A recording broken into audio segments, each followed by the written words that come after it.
বন্ধুসকল নমস্কাৰ আশা কৰো আপোনালোক সকলো কুশলে আছে আৰু কুশলে থাকিব লাগে বন্ধুসকল এই মুহূৰ্তত কৰ্মচাৰীসকলৰ ওল্ড পেনশন স্কিমক লৈ প্ৰকাশ হোৱা এটা গুৰুত্বপূৰ্ণ খবৰ যেটো একেবাৰে শেহতীয়াকৈ প্ৰকাশ হৈছে আপোনালোকক দেখাবলৈ যত্ন কৰিছো আৰু ইতিমধ্যে আপোনালোকে গম পাইছে যে বিভিন্ন ৰাজ্যৰ কৰ্মচাৰীসকলে ওল্ড পেনশন প্ৰৱৰ্তনৰ বাবে বিভিন্ন সময়ত দাবী ধৰ্ণা ইত্যাদি কাৰ্যসূচী গ্ৰহণ কৰিছে আৰু এইখিনি সময়তে ওল্ড পেনশন স্কিমক লৈ প্ৰকাশ হৈছে গুৰুত্বপূৰ্ণ খবৰ আপোনালোকক স্ক্ৰিনত মই দেখাবলৈ যত্ন কৰিছো চাওক কৰ্মচাৰীসকলৰ ওল্ড পেনশন স্কিমক লৈ প্ৰকাশ হৈছে কেইবাটাও গুৰুত্বপূৰ্ণ খবৰ বন্ধুসকল ইনফৰমেশনটো প্ৰকাশ হোৱাৰ লগে লগে আপোনালোকক জনাবলৈ যত্ন কৰিছো দেখাবলৈ লৈ আছো ইয়াৰ পাছৰ যিখিনি গুৰুত্বপূৰ্ণ খবৰ আপোনালোকে মন কৰিব কৰ্মচাৰীসকলৰ ওল্ড পেনশন স্কিমক লৈ ৰাজ্য উত্তাল কৰিছে কৰ্মচাৰীসকলে এটা গুৰুত্বপূৰ্ণ খবৰ বুলি ক'ব পাৰি এই মুহূৰ্তত কৰ্মচাৰীসকলৰ বাবে কাৰণ কৰ্মচাৰীসকলৰ ওল্ড পেনশন স্কিমক লৈ প্ৰকাশ হৈছে এটা গুৰুত্বপূৰ্ণ খবৰ আৰু ইতিমধ্যে আপোনালোকে গম পাইছে যে ওল্ড পেনশন স্কিমৰ সমকক্ষ ইউপিএছ বা এনপিএছ কোনোটোৱে নহয় সেইভাবে কৰ্মচাৰীসকলে বিভিন্ন সময়ত প্ৰতিবাদ বা ধৰ্ণাৰ দৰে কাৰ্যসূচী গ্ৰহণ কৰিছে আৰু দেখাবলৈ লৈছো খবৰটো কেনেকৈ প্ৰকাশ হৈছিল আপোনালোকে স্ক্ৰিনলৈ মন কৰিব এটা গুৰুত্বপূৰ্ণ খবৰ প্ৰকাশ হৈছে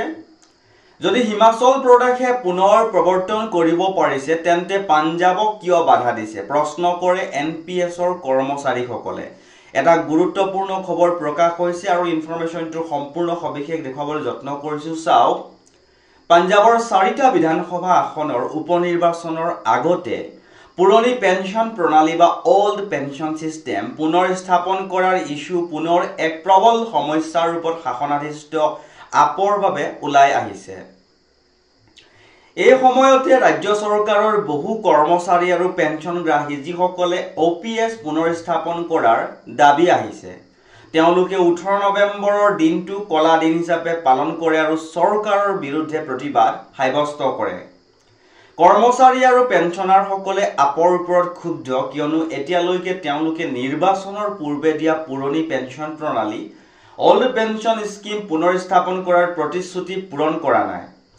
আনহাতে পাৰ্শ্বৱৰ্তী হিমাচল প্ৰদেশত কংগ্ৰেছ চৰকাৰে 2022 চনত চৰকাৰ গঠনৰ লগে লগে নিজৰ প্ৰতিশ্ৰুতি ৰক্ষা কৰি ওপিএছ প্ৰয়োগ কৰিছে গতিকে এটা গুৰুত্বপূৰ্ণ খবৰ হিমাচল প্ৰদেশত ওল্ড পেনশন স্কিম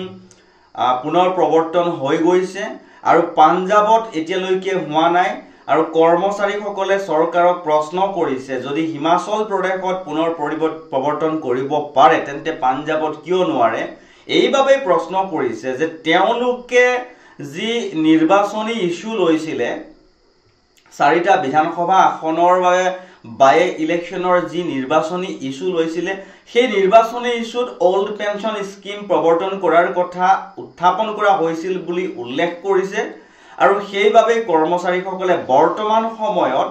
এই প্ৰশ্নটো কৰিছে যে হিমাচল প্ৰদেশত যদি প্ৰৱৰ্তন কৰিব পাৰে তেতিয়া হলে পাঞ্জাবত কিয় নোৱাৰে এটা গুৰুত্বপূৰ্ণ ইনফৰমেশন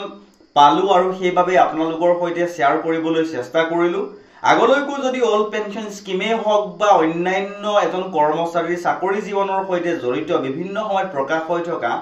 গুৰুত্বপূৰ্ণ কিছুমান ইনফৰমেশন যদি আপোনালোকে পলকতে পোৱাটো বিচাৰে তেনেহলে চেনেলটো সাবস্ক্ৰাইব কৰি হাতত ৰাখিব বুলি আশা ৰাখিলো